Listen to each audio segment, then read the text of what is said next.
Qual é o problema do ser humano? Por que o ser humano precisa ser salvo?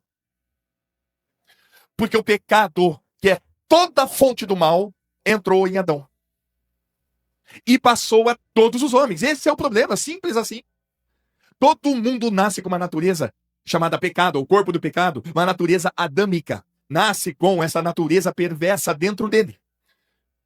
E por mais que você seja educado, por mais que você seja bonzinho, por mais que você seja correto, honesto, essa natureza, se não for tirada de você, você não entra no céu.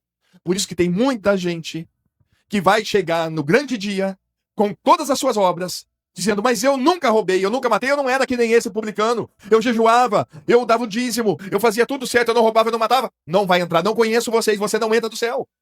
Por quê? Porque você deixou de acreditar. Você não quis acreditar. Porque o evangelho vai ser pregado a todos. Você não quis acreditar nisso. Você achou que a sua própria justiça te colocaria aqui. Não, não entra. Quem justifica é o próprio Deus em Cristo Jesus.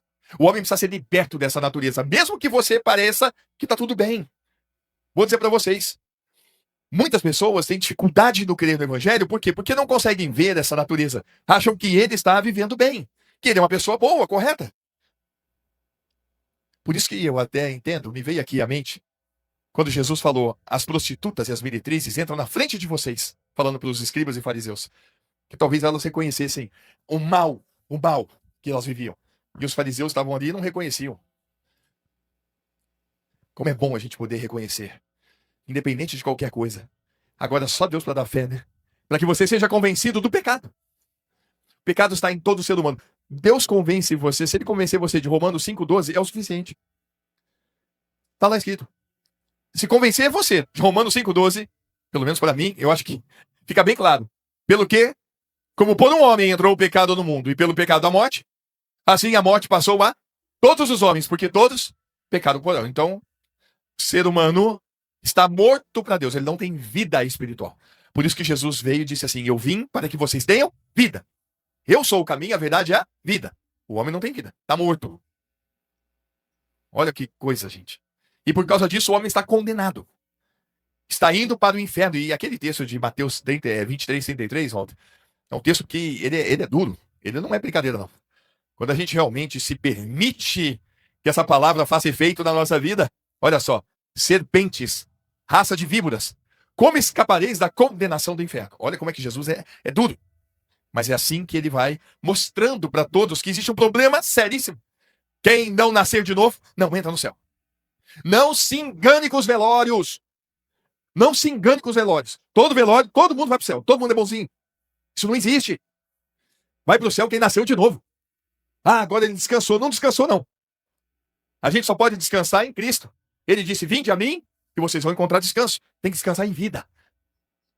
Para que depois esse momento seja muito abençoado. Porque preciosa é a vista do nosso Deus a morte dos seus santos.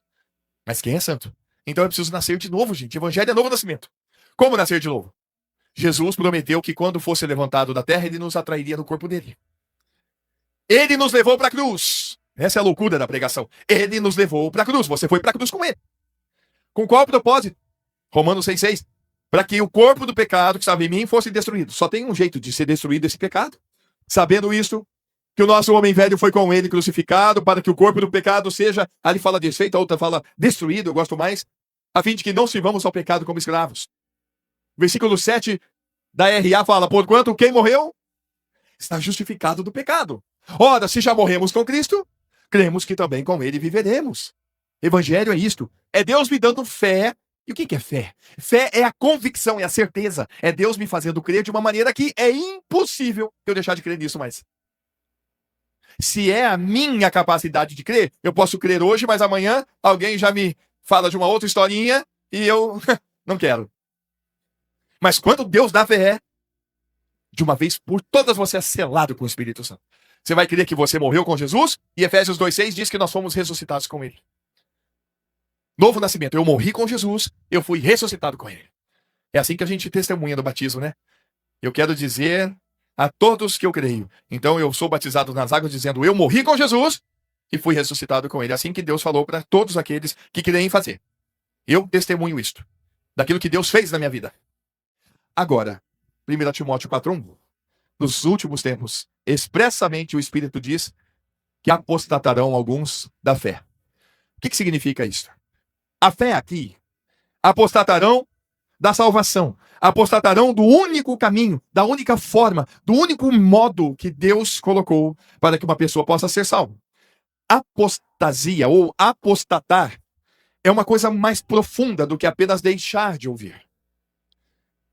Porque muitos passam, ouvem, até testemunham, confessando isso pelo batismo, mas por inúmeras razões, eles vão embora. Eles seguem outro, esquece rápido.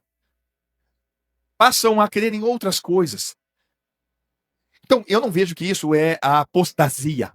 A apostasia é uma coisa muito mais radical.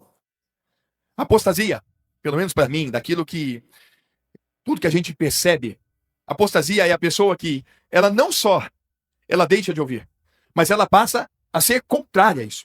Fala, aquilo que eles pregam, aquilo lá é uma loucura. Aquilo lá não cai nisso, não. Não é aqueles que apenas deixaram de ouvir. E ainda, podem até lembrar, tal, mas estão crendo em outras coisas, tá tudo bem.